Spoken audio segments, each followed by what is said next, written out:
Right, welcome everybody to Chris and Dave's Reality TV Cast. So for this week, it's Dave and Joe's Reality TV Cast. We're covering Married at First Sight Season 9, Episodes 5 through to 8. And again, Chris is off. He's on the slot machines in Vegas. So I have a very special guest again. So it's Joe. You were on last week. And when I heard from last week, I just had to get you on for the second week as well. So thanks for coming on so much, Joe.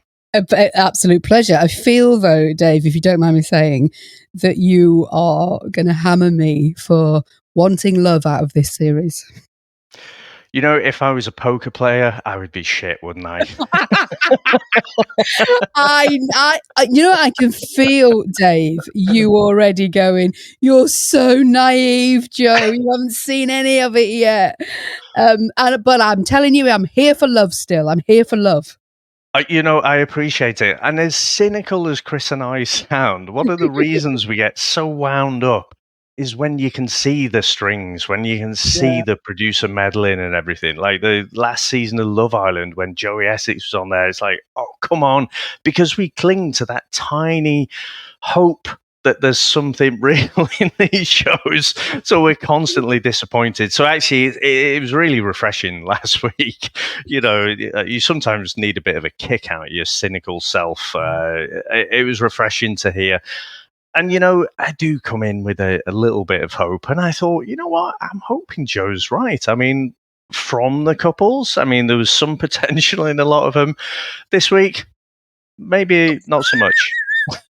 Do you not think? Because I think on some of the couples, I think they're a good match and I'm still in. But like I've said on the last episode, it's my first series. So I don't know whether I'll be cynical after, maybe even after next week's episodes. Who knows by the look of the trailer. But I'm still in right now.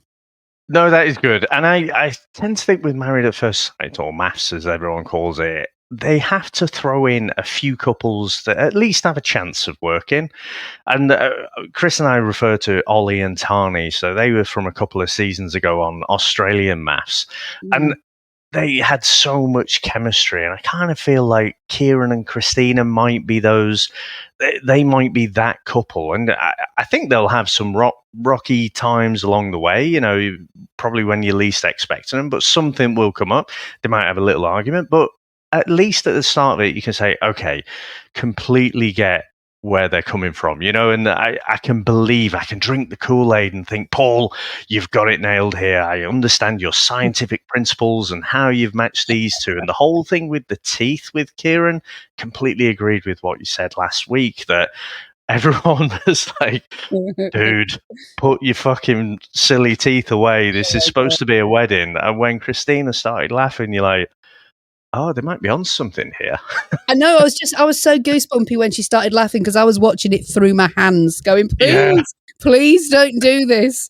And I don't even think I liked him up to then. And now, yay! What a lovely couple, perfect for each other. They will get married properly. They will have children. It will be a great love story. That is my prediction. Nice. Is that a Reality Radar prediction? Well, listen, let's get on to the Reality Radar later on, because let me tell you, I got a lot to say about last week's Reality Radar already. It's already shit. So well, it wouldn't be one of our seasons if that wasn't the case, but so we could both sort of lay into that while Chris is not here to defend himself. My favourite way of doing it.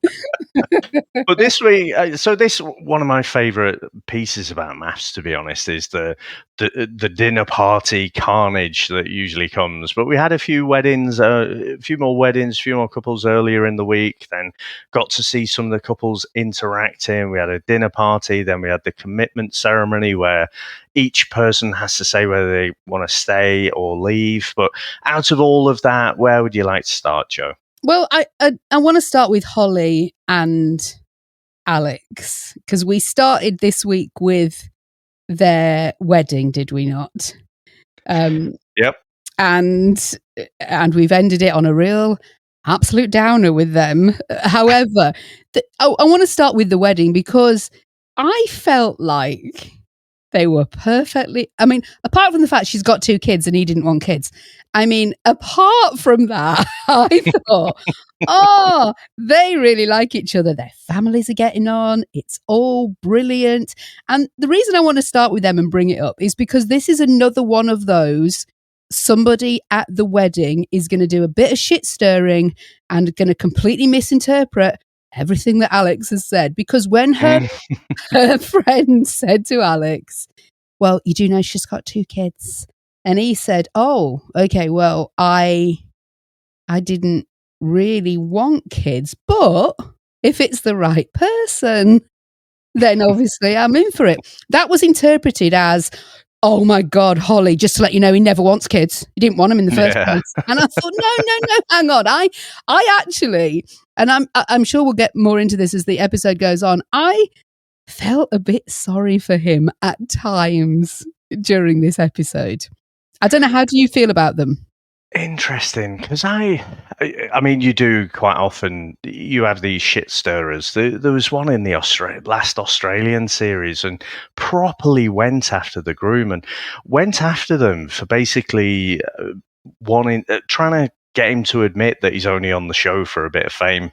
Like, really went after him, and I sometimes feel like, although it's the bride or the groom who's the center of it, I think sometimes the wider circle of friends and family also see it as, well, this is my time to shine. If I can say something a bit controversial, probably prodded a bit by the producers as well, Sure. You know, I can say something that's going to stir the pot a little bit. But to be honest, my overriding feeling with these two, and I think I posted in the group, I'm like, come on. You know, the earlier couple we spoke about, you know, you can see why they're matched together. And I think they're almost like the sacrificial couples. You get somewhere between 1 and 3 a season. Right. And Alex and Holly have just been set up there because surely of, you know, Paul's scientific process, you know, of his pages and pages, it's somewhere in the first 5 fucking questions. Do you want kids? And so when he was thrown under the bus, I wasn't even focused on, you know, the friend's role in that. I'm thinking, oh, fuck off. These are one of the couples that you're just messing with. Because Alex's whole demeanor, everything about him, he doesn't want an instant family. No. You know, and you sort of think, well, why? Because he wants to go to the cinema on a Wednesday, Dave. That's why. He wants to go to the cinema on a Wednesday. He doesn't want any ties. Yeah. And like, just it blows my mind. And this is where I don't know why I'm constantly surprised by it. But again, you just think he's a single lad. I think he enjoys the single lad lifestyle. So why would you put him with someone who's got 2 kids and 2 more, not grown up kids, but a bit older, not like babies? Because massive cynic, because science has said that they actually will meet in the middle somewhere and they will love each other and they will get on. And that is why this is a great show. Yeah, the science, of course, the science. I tell you what's happened. When they got to the dinner party, so if we stick with Holly and Alex for a second, when they got to the shit-stirring dinner party, and people were telling her that at the stag do, Alex said he would, if he didn't like his wife, would be prepared to swap. And she's lost her freaking mind about this comment. And I understand she's insecure. I understand she's been hurt. I understand she's got kids to protect, because that's a big part of choosing a new partner. It's got to fit into her life. And I get all of that. But my God, the reaction to a comment he made before he'd met her. And I think since they've warmed to each other even more on the honeymoon, they walked into the dinner party like, yay, we're married. And they were all happy. Since then, and they had an argument, but worked out how to deal with the argument.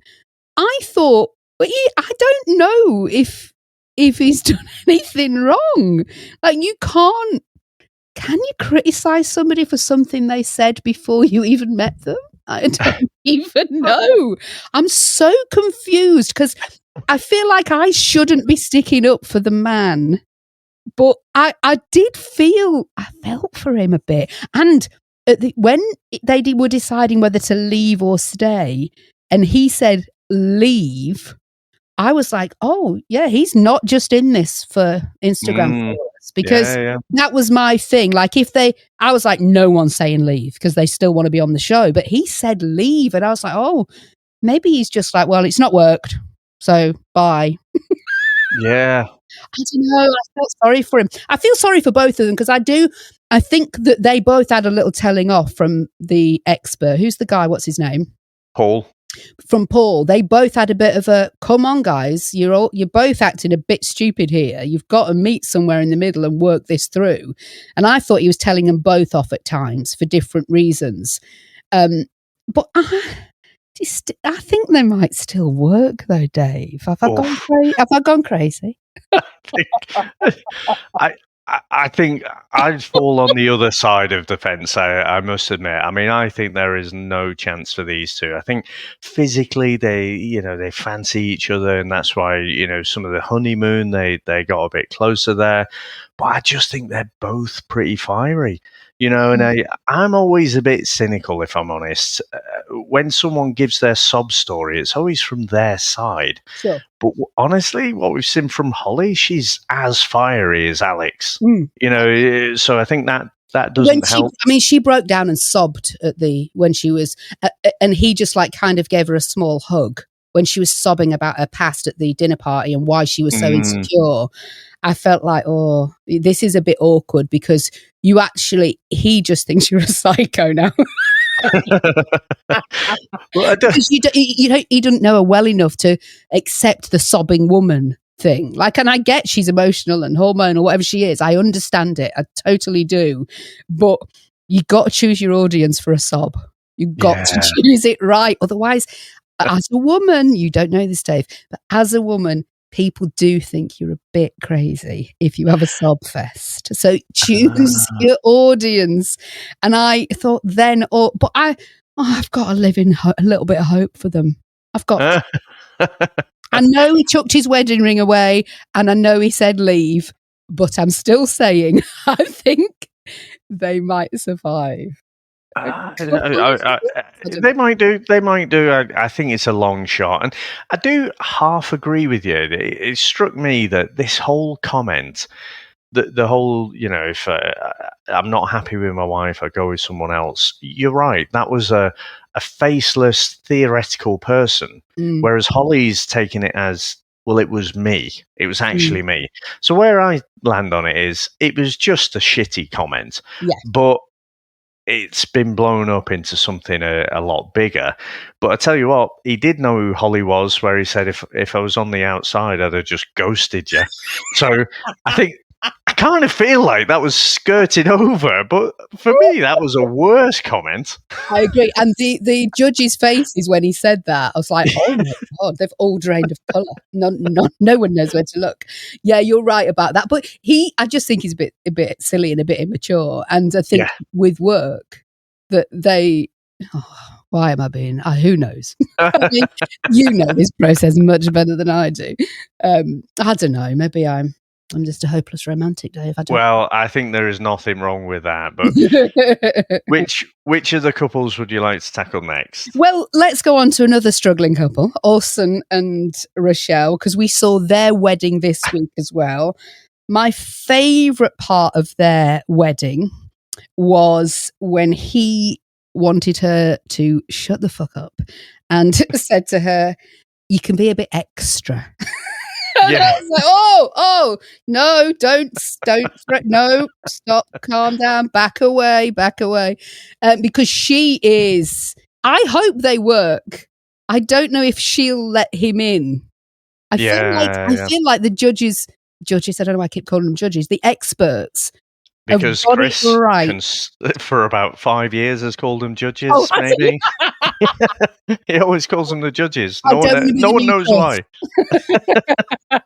I feel like the experts have matched them up quite nicely in terms of their heritage and what they're looking for and all of this. But she has, oh my God, the coldest of all the walls up. And you can see a chink of her saying, "Oh, I did miss you and I did like you," but obviously she disappeared for most of the honeymoon, didn't come to the dinner party, which was horrible for him. I felt bad for him because he seems quite nice.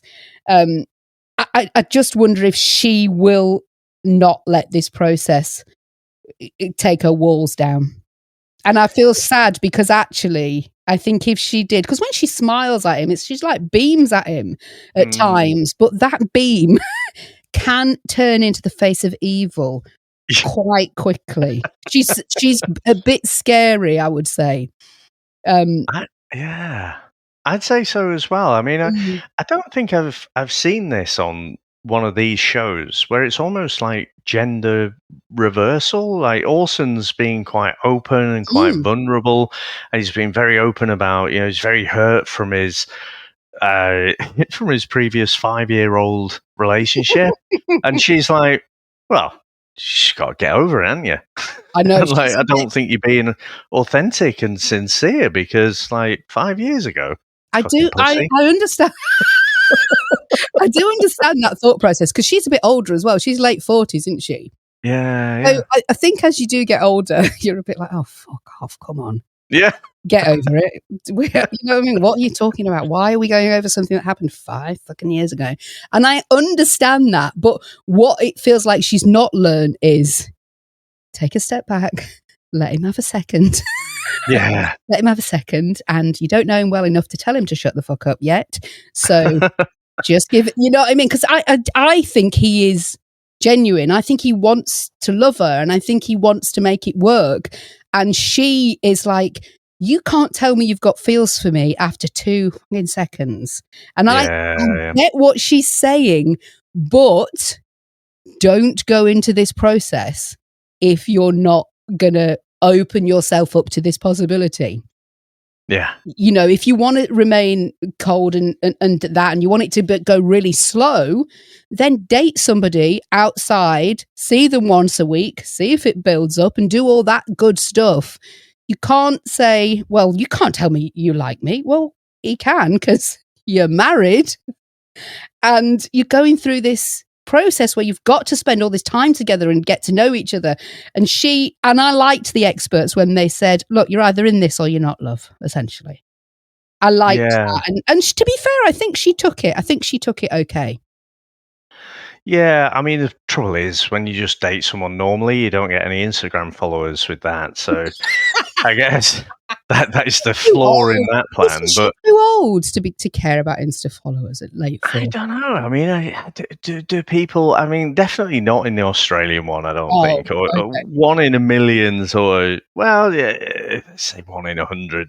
I think, but most people know what it is. I mean, maths in Australia is a bit like Love Island here. Right. So I still think, she might have applied, drinking the Kool-Aid of the show, but then she's so kind of cynical and guarded in everything else in her behavior. I just don't know. But I think I'm with you with this couple. I think if she does let him in, yeah, and she's not wrong, to be a little bit cynical, like 2 days and you're almost declaring love. It's like, come on, mate. But I've got more hope for this couple than the last one we discussed. Oh no! Oh God! Poor Holly. So who's up next, Joe? Polly and Bellend, as he's known in this house. Polly, Adam, I said in the last episode with Chris, he has no redeeming features. And I think I tried to claw back one tiny chink where he might have a redeeming feature. But no, he is a twat. And I'm sorry, but what the fuck is this man doing? And more to the point, in this episode, when they were having the dinner party and he was going, all right, on a scale of I love you at 10 to I don't fucking fancy you, where are you? And he was a 4. And that, by the way, got misconstrued back to her. Oh, you're a 4 out of 10 looks-wise. Like, I mean, if it was looks-wise, he'd have gone less than 4 because he does not fancy her at all. Not for 1 second does this guy fancy her, want to be with her. He thinks he is the best looking man in the world. He thinks he's the nicest, funniest guy. And that's what he believes he deserves. Michelle Keegan, Megan Fox, as we said last time. He's such a dick. But when they decided in this episode that they were both going to stay and work through the process, he doesn't like her. He's just there for the telly. That's a given.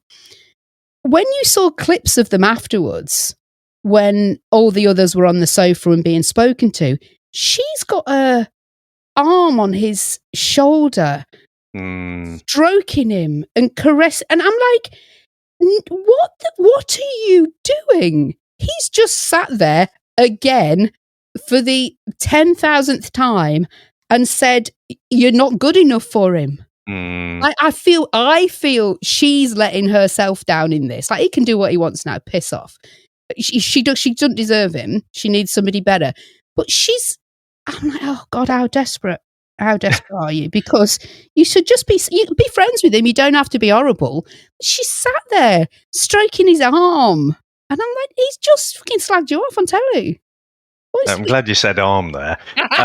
So I agree with you. I don't understand it. What's she doing, Dave? It's like there's some kind of Jedi mind tricks going on, because I'm the same. I'm kind of like screaming at the telly. Why are you saying to the experts, oh yeah, I really fancy him, but he doesn't fancy me yet? And she can't fancy him. Look at his hair. I am convinced. You must have watched Quantum Leap back in the day. No, I have not seen it.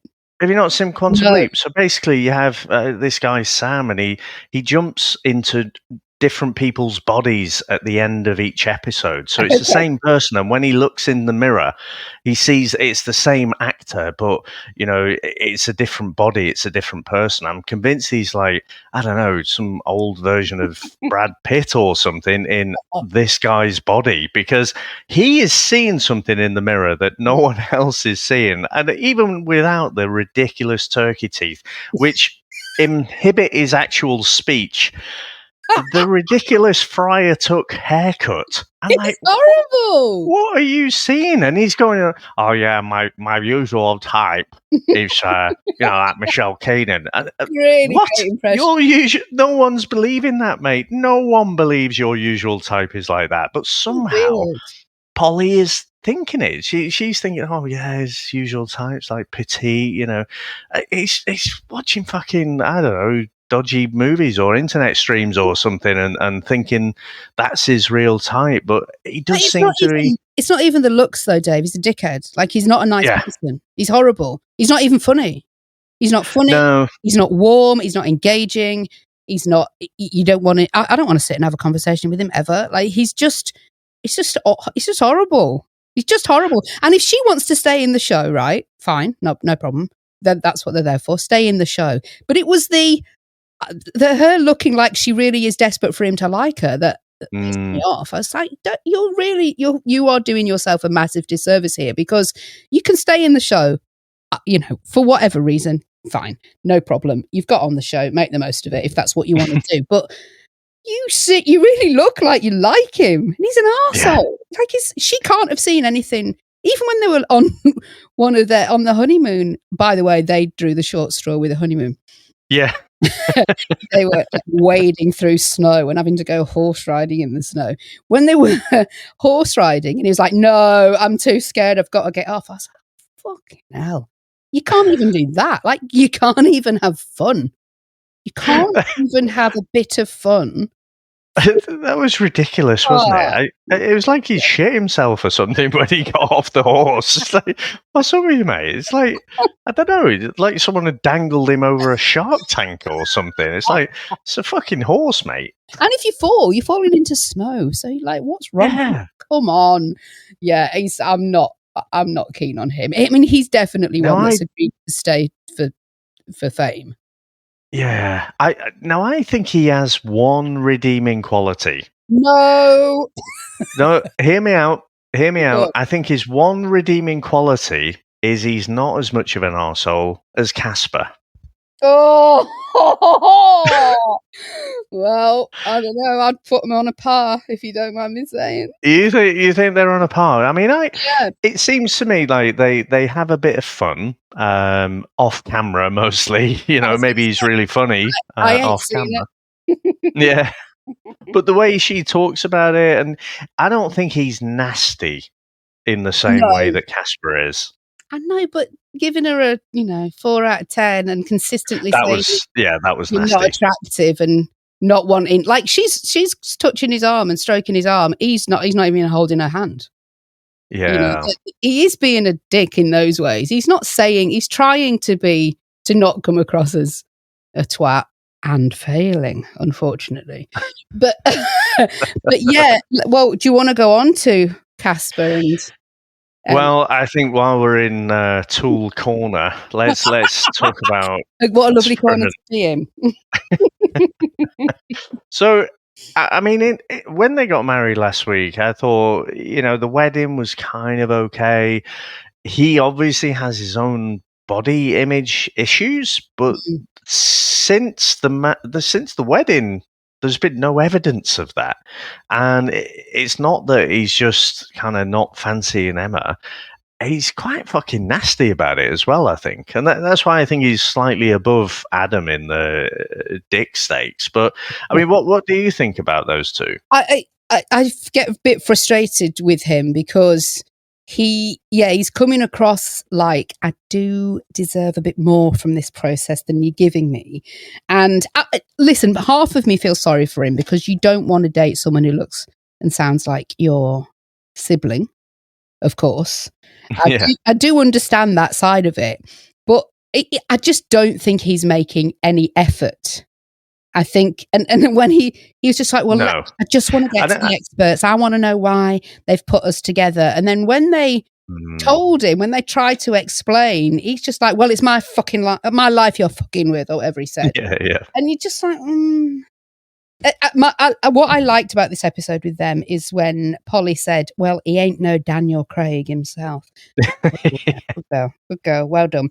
I feel sorry for her because all her hang-ups about her body and how she looks, the fact that that's now is tenfold in her head. She's trying to bluff her way through this and smile and be positive because she's obviously a positive person and she wants to see the best in people. This will scar her. This will scar her for a long time, and that's one of the things about the producers and the experts on Love Island when they manipulate stuff. I feel like no one's really in there taking it seriously. What I feel about maths is that if they are matching somebody who is going to say things like you're fat, they've not said you're fat, but that's what he means. You're too big for me. And they know that she has a huge insecurity about that. That's actually damaging. That's actually damaging an innocent person. That will take her a long time to get over. That's I might need therapy scenario. I mean, maybe she needed it before, don't get me wrong, and that's fine. But it did feel to me like on certain occasions with couples, I felt like, actually, this is not fun.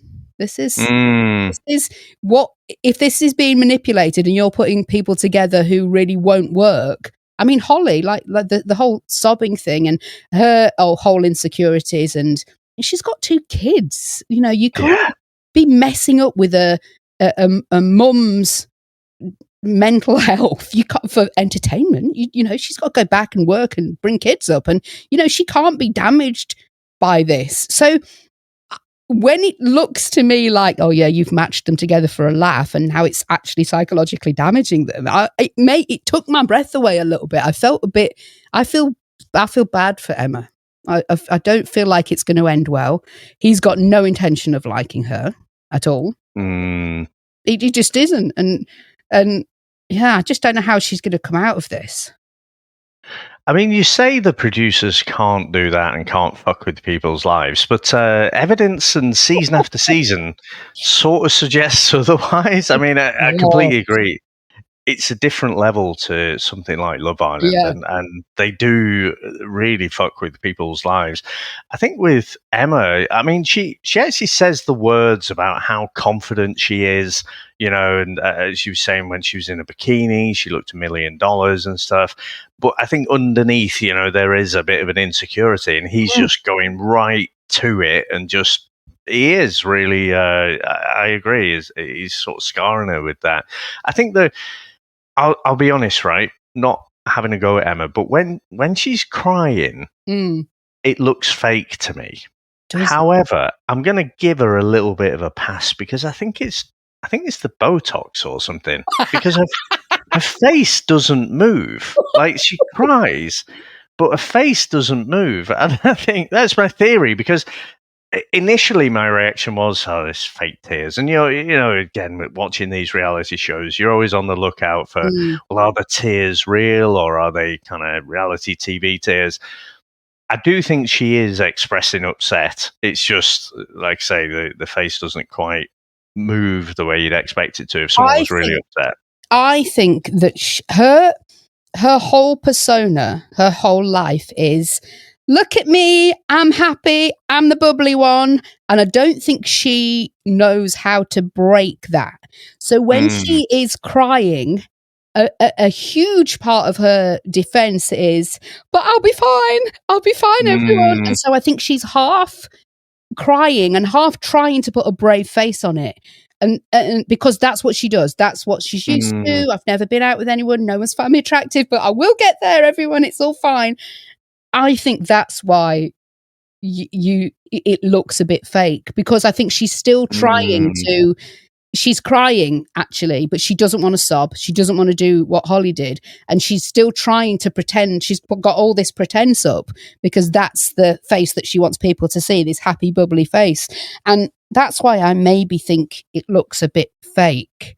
I think she's the one I feel the worst for. I think because like I think Holly, whilst she's been sobbing, it is a bit like, okay, love, you've got to look at yourself as well. I don't, but because she does, but I don't think Emma's necessarily done anything wrong apart from open herself up to a man she finds attractive. I don't think she's done anything that makes me think she's a bit of a psycho. Yeah, I agree. It's just, like you say, it's a bit of a shame. I can't see any hope for Emma and Casper at all, to be honest. And because of the sort of psychological trauma of it all, it's probably best if they, at the next commitment ceremony, just exit stage left, I would say. I agree, but what I don't understand is why did he want to stay? I don't understand why he wants to stay because he hates every second of it. Yeah, I'm puzzled. I mean, I think a lot of the time the theory is, well, they do just really like being on TV, but he doesn't seem to like that either, though. No, he's such a miserable bastard, isn't he? It's like, just come on, mate, just go and sit in the darkened room if you want to. But I don't know, but that's my go-to is, well, yeah, because you've seen absolute carnage through the week and they're totally unhappy. It's like, oh yeah, I want to stay. But like you say, with Alex, at least he did, he wanted to get out of it. But with Casper, yeah, I've got to admit, I'm puzzled by that because he doesn't seem like the sort who wants to go after followers. And was he the one who said that, Dave, did he say something about, oh, it's just hard to talk on camera? Oh, one of them said that. I can't remember if it was him or not. But I'm not sure. He doesn't like being filmed. He doesn't want to be part of it. He's just pissy with the experts. He's pissy with everyone for putting him through this, forgetting that he has done this himself. Everyone else. Like, how dare you film me when I applied to be on the show? When I signed my life away to these cameras. I agree. I have hope for many others. I don't have hope for Polly and Adam, and I do not have hope for Emma and Casper. Yeah. So, which couple next, Joe? Let's do Nathan and Lacey because I see them growing really fond of each other.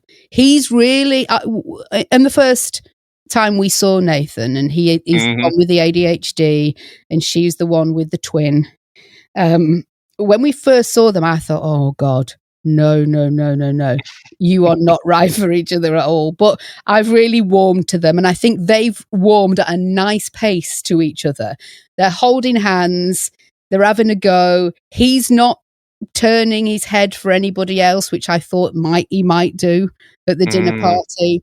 And it feels like they've both said, I think, oh yeah, we really like each other in terms of we're having a laugh and we're good friends, and let's see. And I think he's suddenly grown up a little bit since the first week. It feels like he's more comfortable now. They're just lovely together. I like them together a lot.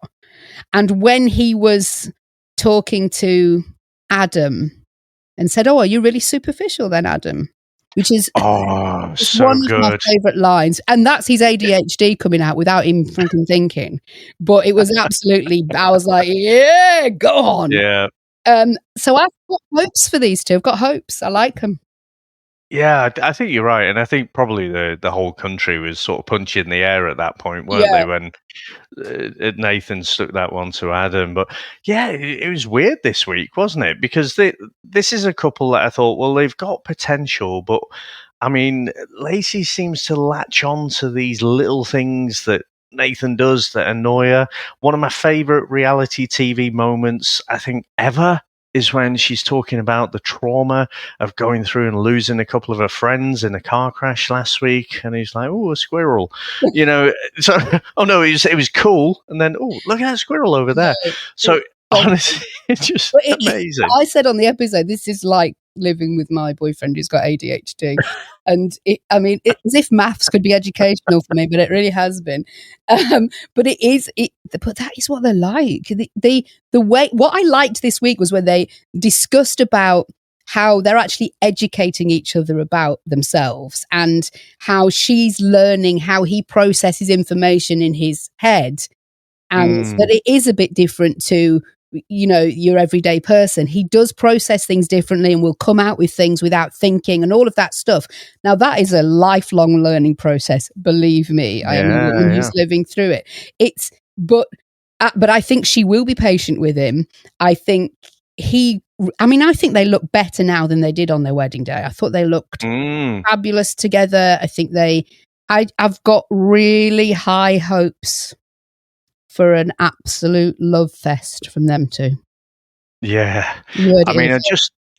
I just hope there's not some kind of weird twist down the line. No twist. There won't be twists, Dave. I'm not having it. Well, the whole thing with Lacey and a twin sister, and she's clearly still got those psychological scars from being a kid, where she sees herself as kind of the ugly duckling of the pair, and you see her and you're like, you really shouldn't think that. But I think Nathan, apart from his ADHD and the little things last week, I agree. I think these look like a decent couple. I think these have got a good chance. Yeah, and they've got each other's back, which is important. They're not. Their eyes are not wandering, and they seem quite solid, and they seem to want to go through this together. And without a side or any nastiness, they're just like, well, they're holding hands. They've got their arms around each other. They've got each other's back. It's a good start. It's a bloody good start, frankly. Yeah, absolutely. And it might be love. It might be love. What I do like about Nathan, again, is with some of the blokes, they can be a little bit sly, especially the really good looking ones, and they're always on the lookout. But he just seems genuinely like a stand-up bloke, really authentic, endearing. So yeah, I do. I agree. I've got higher hopes for this couple. Talking of true love, Sasha and Ross. So beautiful. What a lovely couple. Now, Sasha is the one, of course, that is celibate. She didn't want him in the bed on the wedding night. She is also the one that Chris's reality radar said Well, on the dinner party, she is going to get off with someone else, end up having sex. Let me tell you, Joe. You've not seen it before. All this bullshit was coming out of Chris's mouth, and I said they'll be in bed together on their honeymoon. Now, admittedly, they have not done the deed yet, but she has let him in.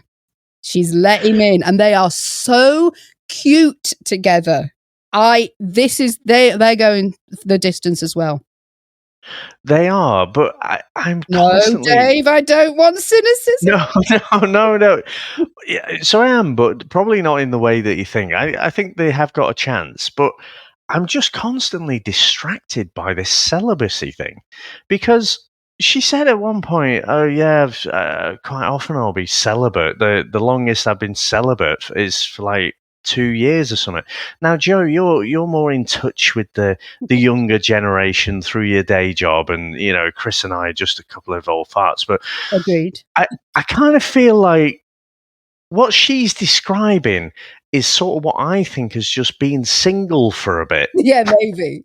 But Dave, let me tell you right now, the single ones are getting it more than most of us. Maybe that's the thing. Yeah, I do think she's got good morals though, and she didn't want to just come on and give it to anybody. I think he's desperate for it, but I think they're so freaking cute together. I think they're really lovely. It's a great, again, the experts, science has put them together, Dave, and they will be another great love story from this amazing process. Yeah, but to be fair... And also, they're the ones that are going to prove Chris's reality radar wrong. So I've never been rooting for a couple more. Well, there is that as well. I think you're right. I mean, I remember hearing that last week with Chris, and he was predicting about Sasha, and I did think that was a longer shot. Yeah. I did also notice that the fucking Ekin Su and Davide thing comes up again. I talk about dining out, right? 10 years from now, that is still going to be... That's all he's got, though, Dave. That's all he's got. He's got nothing else. Yeah. He hasn't been right since. So I think we've got to all remember that. Yeah, absolutely. But I think you just look at them and they look like a great couple. And I did wonder, because he was joking a bit at the wedding last week, wasn't he, about the celibacy? And I did wonder, I think he's probably got himself a little scratching post in the corner of the room so he can sort his frustrations out. But I think at some point it'll be a bit like the opening, or not the opening, but Scary Movie, if you ever saw that. But when it eventually happens, I think I agree. I think this is a couple that does also show promise. Yeah, and they show they've got each other's backs too. She says, "You're making me feel really safe in this relationship," and blah blah blah, all of that good stuff, and which she obviously needs and wants. And I think they've looked out. I think they're beautiful together. I like them. Yeah. And let's face it, when, she's on the commitment ceremony saying, "Oh, the honeymoon was amazing," and I'm thinking for Ross, there are 100 different ways he could have had an expression, or 1,000 ways even. And he didn't. He seemed to be happy with that statement. Mm-hmm. But I've got to tell you, when someone says they've had an amazing honeymoon with no sex, it sort of just it seems a bit weird to me. It's like, it's part of the course, isn't it? It's sort of what you expect an amazing honeymoon to be. But I did like at the around the dinner party when they were all going, "Have you done it yet then? Have you done it?" Did you do it on the wedding night? "Oh no, we waited a couple of days." "Oh right, well we did it on the wedding night." The whole damn thing's fascinating. I love it. Absolutely. But who have we got next? The only ones we've got left, I believe, are the shit show. Eve and Charlie. Yeah. Oh, yes, Eve and Charlie, as I like to call them, the shit show. This is not going to work. And I'm sad about it because I liked them at the wedding. I thought they were great. But they are not right for each other because, and I think I said this to Chris, they just won't give each other the benefit of the doubt. They won't. They are not in a place where they are willing to go, actually, I might be wrong. I might have to meet in the middle. shall we try? It's Eve has got so many barriers up and is unable to communicate with anybody. Mm. And I don't say this nastily because I actually feel sorry. Like, I feel like she needs help. She won't be in a relationship until she gets the help. And I just don't think she's going to let anybody in. This is not the process to get help, by the way, going on this show, should anybody be listening who wants to. It's, but I think it's really, and I'm sad for them because I do think that in another 10 years or in another world, they would get on and be really great for each other. I hope it does work out. I just can't see any barriers coming down. No, but to be honest, I don't just put it completely on Eve. No, agreed. There's something with the two of them that even when they have this massive blowout, Eve probably takes herself off to a different room or whatever, and they come back, and then for at least a good 30 seconds, they both seem to be quite humble, and they're like, okay, I said these things, I was a bit daft, and you said this, and I reacted, and they both agree they were both probably in the wrong, but then it escalates really, really quickly, and I don't know exactly what it is between their personalities, but you just think that, I mean, you're sort of rooting for them, but you're also like, oh Christ, you wind each other up so quickly. Just put yourselves out of your misery, right? Leave and just find someone else that you don't want to argue with all the time. I agree, and the thing is, defenses go up. They start shouting at each other, and then they're just not hearing what the other person says. They're not allowed to finish a sentence without winding the other one up. For both of them, and like I say, I do actually quite like them as individuals. I mean, the speed that Charlie falls in love is crazy, but she's not. There's nothing nasty about that. I think she's just hopeful and really likes Eve, and Eve just says, the thing is, Eve says she's going to let her in and then doesn't, and then she, I think the experts were right. Like, look, if you need space, why don't you agree that when you need space, you'll go away for 20 minutes and come back and talk about it? Well, that's not going to happen because she's going to storm off for 2 days at a time. And I can't see how, I mean, like I said, I don't know this show like you do, Dave. I just can't see they're going to get anywhere in this process if they won't fucking listen to each other and try and do the actual things they both said they were going to do. And you definitely can't do that if you've walked away for 2 days. Yeah, I mean, that was quite extreme so early on, wasn't it? And I did, in that moment last week, I did feel sorry for Charlie because she's on her honeymoon. It sounds like she was pretty much probably eating alone for most nights, scrolling on a phone or something. Yeah. So that would have been pretty miserable. Now, I don't really see much hope for these, but the experts do have some tricks up their sleeves. So sometimes, if this might be coming next week. So particularly if a couple's struggling with intimacy, one of the go-tos is they do this melting hug thing where they have to, hold each other and look into each other's eyes for, a couple of minutes or something like that. And with these, though, I mean, they've already been physical, they've already been intimate, so that's not the problem. So maybe they're going to try and do some other trick where they can only speak when they've got hold of a mic or something like that. So we'll see, but that's how I'm expecting it will go next week, where they're going to try and target particular behaviors with a couple, and then sometimes help them, sometimes. Please tell me that we're not going to see Emma and Casper having to hold each other and look into each other's eyes for 2 minutes, because I can't cope with how awkward that will be. Like, that might make me cry with awkwardness. It might happen. Oh, no. So, I can't cope. Oh, God. It's definitely just thinking about it. It does qualify as buttock clenchingly embarrassing. That one, doesn't it? Just thinking about it the levels of cringe. But yeah, so I'm not going to spoil some of the other things that they do, but I will just say one of the things they might do, they get a picture of all the different brides, and then they get the bride and groom to rank everyone. Oh my God. Arsehole. Yeah. No. That's going to end well then, isn't it? Well done. Yeah.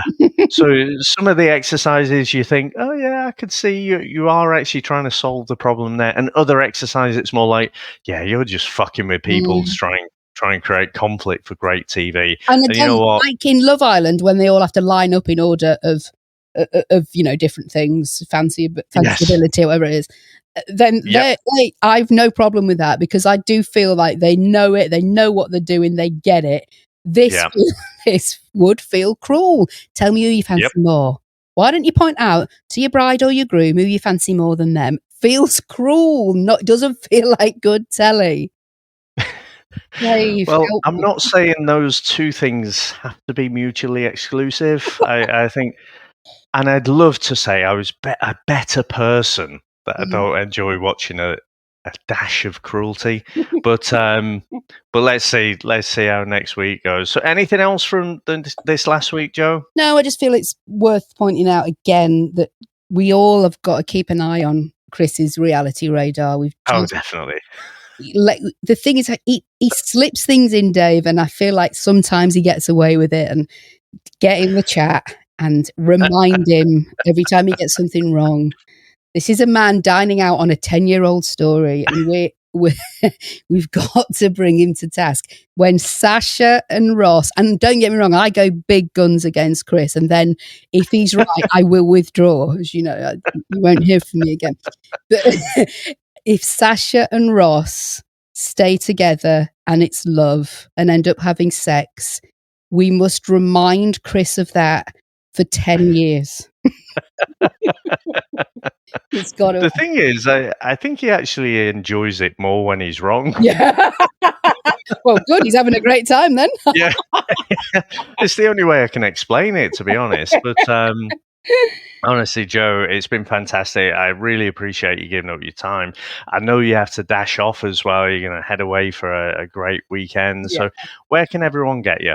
So I am on a podcast called No Shame in a Game, and my day job is on Hits Radio. So that's where you can find me at breakfast time. Fantastic. Really entertaining stuff. I am going to cut in Chris here. If you want to email us, cdrealitycast@gmail.com. If you want to follow us on social media @cdrealitycast. If you do want to support us like Joe does, please get over to patreon.com/cdrealitycast. So the roll call of honour. A big thank you to Tilly, Marcy, Stacey, Sinead, Kathleen Sims, Andrea, Nick, Danielle, Kim, Amanda, Larissa, Helen, Nicola, Fiona, Zoe, Gillian, Keith, Helen, Chloe, Joanna, Libby, Susan, Lauren, Lucky, Green, and Ken Gustafson. So thank you so much, everybody, for your support. It's amazing stuff. And I'm going to say thank you very much, Joe. Thanks to all our listeners. Thanks to all our supporters. And we'll speak to you next time. Thank you, love.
Dress, they put on the suit, walk down the aisle, not a minute too soon. Two perfect strangers, they're taking a chance. Love at first sight, on a first time glance. Nervous smiles and vows in the air. wandering at this lovely somewhere. Cameras are rolling, hearts are exposed.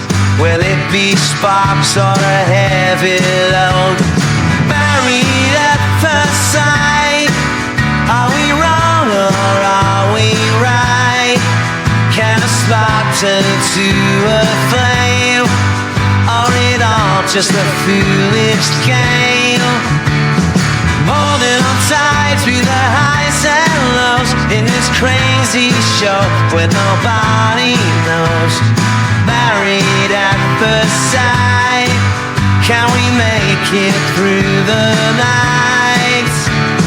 Family dinners with all the what ifs, me, the endless, it's all hit or miss.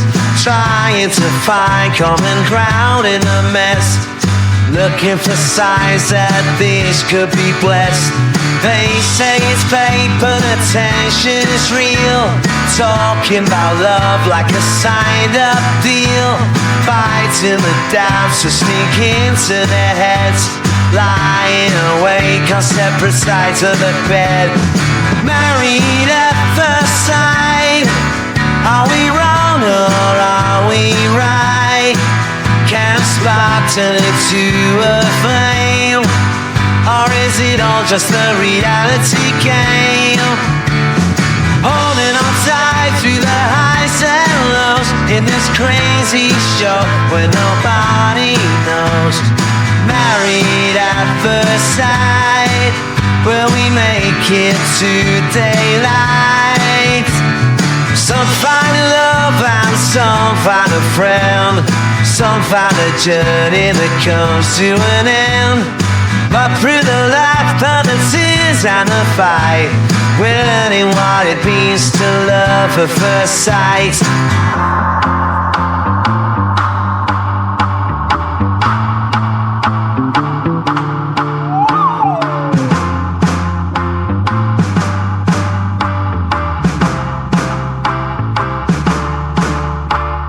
Married at first sight, are we wrong or are we right?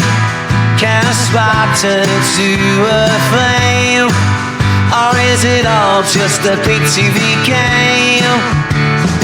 Holding on tight through the highs and lows in this crazy world where nobody knows. Married at first sight, guess we'll see in the morning lights. Married at first sight, is it love or is it all just shy? Only time will tell tonight. We'll be watching till the morning light.